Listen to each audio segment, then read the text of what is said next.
धर्म है। एक रक्षा मंत्री के रूप में मुझे आप सबको बेहद नजदीक से वर्षों से जानने का और समझने का अवसर मिला है। मैं आपके साहस और पराक्रम को तो जानता ही हूं, साथ ही साथ पहलगाम जैसी घटना के प्रति आपके गुस्से को भी मैं अच्छी तरह जानता हूं। साथियों, मुझे पता है कि पहलगाम के बाद आपके अंदर गुस्सा था, पूरे देश के अंदर गुस्सा था। मुझे पता है कैसा महसूस होता है जब धमनियों में बह रहा रक्त बेकाबू होने लगे, और मुझे इस बात की खुशी भी है कि आपने अपने गुस्से को सही दिशा देते हुए बड़ी बहादुरी और सूझबूझ के साथ पहलगाम का बदला लिया है। रही बात पाकिस्तान की, तो उसकी बात ही क्या करूं आपसे। वह देश तो मांगते मांगते अपनी जहालत से एक ऐसी हालात में आ गया है कि उसके बारे में यह भी कहा जा सकता है कि पाकिस्तान जहां भी खड़ा होता है वहीं से मांगने वालों की लाइन प्रारंभ हो जाती है। अभी आपने सुना ही होगा कैसे वह फिर एक बार इंटरनेशनल मॉनेटरी फंड IMF के पास कर्ज मांगने गया। वहीं दूसरी तरफ हमारा देश है कि हम आज उन देशों की श्रेणी में आते हैं जो IMF को फंड देते हैं ताकि IMF गरीब देशों को कर्ज दे सके। ऐसी स्थिति में हमारा यह भारत है। रामचरितमानस में स्वामी तुलसीदास जी ने लिखा है, जहां सुमतितः संपत्ति नाना, जहां कुमतितः विपत्ति निदाना।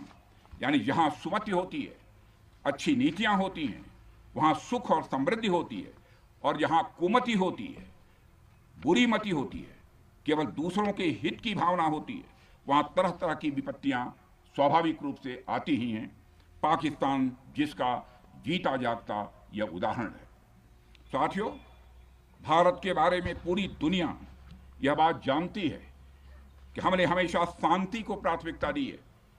हम आमतौर पर युद्ध के समर्थक कभी नहीं रहे, लेकिन स्थितियां जब इतनी विकट हो जाएं, जब देश की संप्रभुता पर आक्रमण होने लगे, तो जवाब देना यह आवश्यक हो जाता है।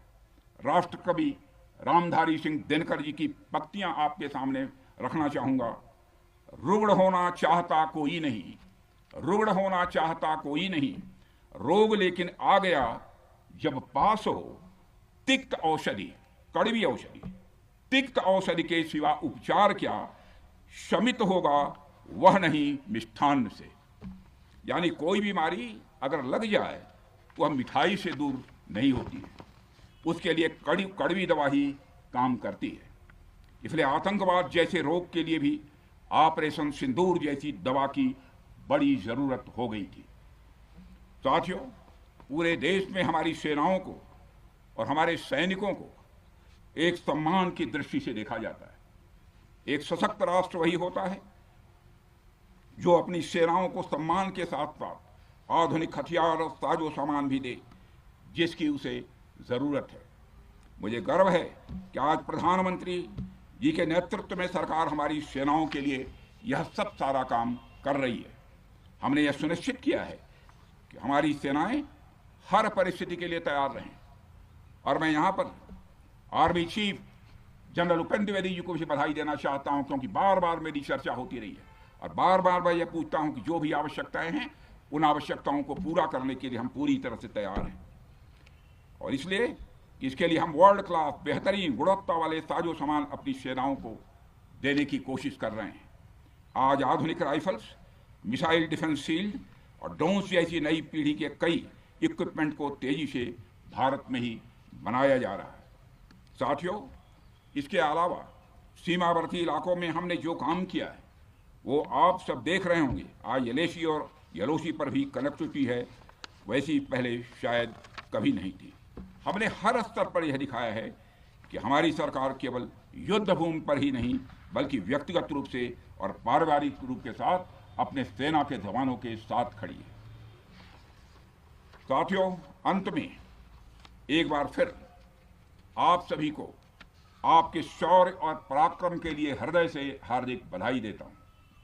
मैं आपको यह आश्वासन देता हूं कि हमारे प्रधानमंत्री जी के नेतृत्व में देश की सरकार और देश की जनता हर कदम पर हर स्थिति में आपके साथ कंधे से कंधा मिलाकर खड़ी है।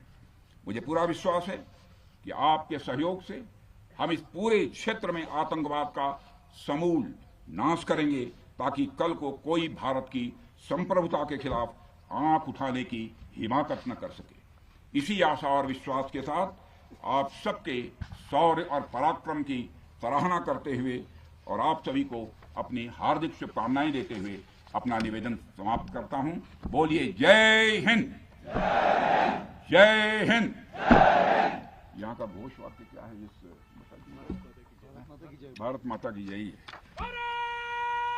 क्या बात है।